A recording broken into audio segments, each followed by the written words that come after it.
जो नई फैक्ट्री आ रही है उसमें हमारे बच्चों को रोजगार नहीं मिल रहे हैं। तो कहने का मतलब यह है कि हमारा जो किसान है जेवर विधानसभा का, गौतम बुद्ध नगर में हमारे साथ अत्याचार हो रहा है।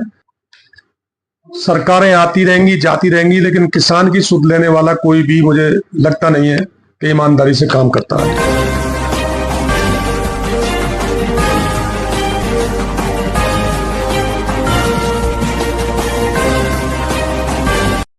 किसानों की बातें तो हर कोई करता है, संसद तक में आवाज भी पहुंच चुकी है, चाहे बजट में आया हो या फिर कहीं भी हो, क्योंकि देखिए किसान का मुद्दा जो है वो देश में चर्चित भी होता है, क्योंकि देखिए जड़ से काम भी वही करते हैं, मेहनत भी वही करते हैं, और अगर किसानों की बात नहीं की जाएगी, गरीबों की बात नहीं की जाएगी, महिलाओं की बात नहीं की जाएगी और उसमें युवाओं की भी बात नहीं की जाएगी, तो देश का जो स्तर है वो कैसे बढ़ेगा।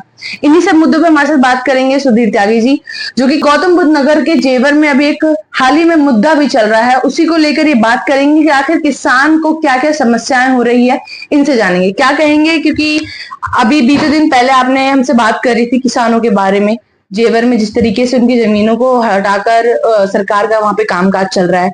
अब आपने वहां पे जाकर वहां पे मुआवजा भी मिल रहा था, विधायक भी कहीं ना कहीं बहुत सहयोग कर रहे थे आप लोगों को। अब क्या दिक्कत आ रही है और क्या क्या लोगों को परेशानी हो रही है? ये जो किसानों का मुद्दा है, ये तो जब से किसान पैदा हुआ जब तक मरेगा चलता ही रहेगा। किसान ना कभी खुशहाल हुआ है और ना ही मुझे उम्मीद लगती है कभी किसान खुशहाल होगा। जहां की मैं बात कर रहा हूं, ये हमने परसों धरना दिया, 12 गांव के लोग इकट्ठे हुए आकलपुर गांव में, और हम कल डीएम साहब से भी मिले, जिलाधिकारी गौतम बुद्ध नगर से मिले, यमुना अथॉरिटी के सीईओ जो रणबीर सिंह है उनसे मिले, और अपने जो एमपी हैं हमारे महेश शर्मा जी, उनको भी ज्ञापन दिया। हमारा मेन मुद्दा क्या है कि जेवर एयरपोर्ट को लाने में हम जो किसानों ने अहम भूमिका निभाई, हमारे जनप्रतिनिधियों ने निभाई, लेकिन उसका लाभ हमें नहीं मिल रहा है, जिसके लिए हम मजबूर हो रहे हैं धरना प्रदर्शन के लिए।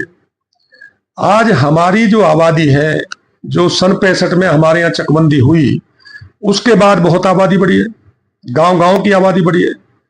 तो अब वो जो अथॉरिटी है, अब नोएडा अथॉरिटी में भी वही चला हुआ है, ग्रेटर नोएडा अथॉरिटी में भी वही चला हुआ है, और अब यमुना अथॉरिटी भी हमारे साथ वही अन्याय करने जा रही है जो नोएडा और ग्रेटर नोएडा करते आ रहे हैं।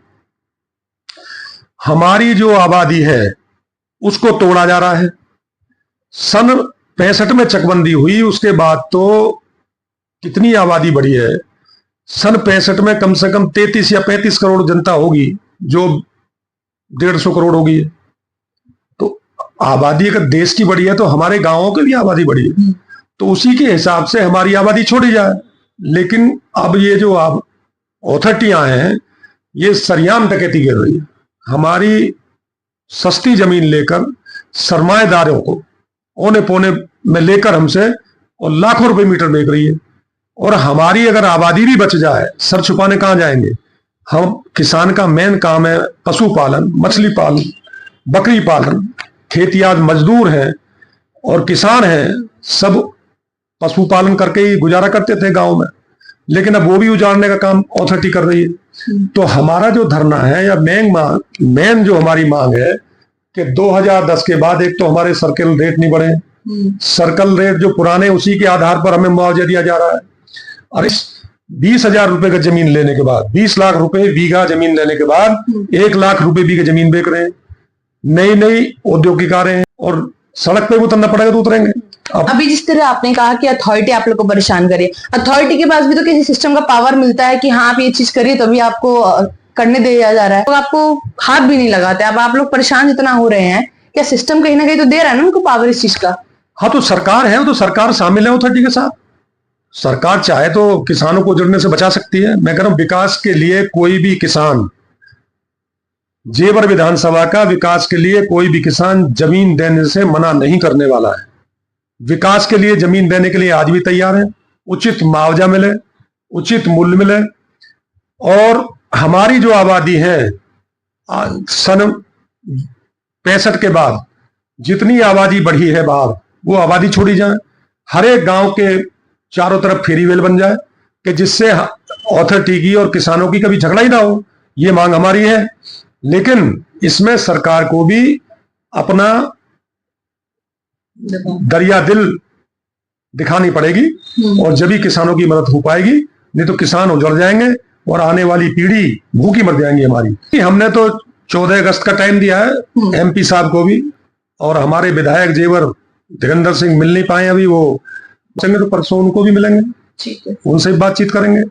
हमने तो 14 तारीख का डीएम को, 14 तारीख का यमुना प्राधिकरण को और 14 तारीख का महेश शर्मा एमपी साहब को, और वो ही देंगे विधायक जी को। और 14 तारीख तक हमारी मांगों पे गौर नहीं की, आश्वासन नहीं दिया, तो 15 अगस्त को किसान जेवर विधानसभा का सड़कों पे उतरने का काम करेगा अपनी मांगों के लिए। मतलब 15 अगस्त को जहां एक तरफ बनाया जाएगा इंडिपेंडेंस डे, तो वहां दूसरी तरफ आप लोग सड़कों पे उतरेंगे। हाँ, देश इंडिपेंडेंस डे मनाएगा, हम अपने बच्चों का भविष्य बचाने के लिए सड़क पर उतरेंगे। क्या करेंगे जब हमारे पास आबादी नहीं बचेगी, जमीन नहीं बचेगी, कहां जाएंगे? तो हमें तो संघर्ष के लिए, धरने के लिए, प्रदर्शन करने के लिए सरकार और अथॉरिटी मजबूर कर रही है। तो मेरा तो जो हमारे जनप्रतिनिधि है, मैं विनती करता हूं उनसे कि वो सामने आए। वो तो चुन के तो हमने भेजा है ना विधानसभा लोकसभा में, तो हमारी मदद करनी चाहिए उनको, हमारे साथ खड़ा होना चाहिए उनको। उनके कहने से हमने जमीन देने का काम किया है, उन्हीं के कहने से अभी हमारे 14 गांव उठने जा रहे हैं। जो 14 गांव तो हमारे गांव उठ रहे हैं जड़ से ही, जो उठा दिए गए हैं, उनको भी आज तक कोई सुविधा नहीं मिली है, अभी जमीन नहीं मिली है। क्या करें? रोज नए नए तरीके से नोटिस लगा जाते हैं। अब कल हमें आश्वासन दिया अरुणवीर जी ने, और रात को भी मेरे पास फोन आया गांव में से, आकलपुर में से, कि रात को नोटिस चिपका गए आबादी तोड़ने के लिए। और वो एक तरफ कह रहे हैं कि हमारा विश्वास कीजिए, हम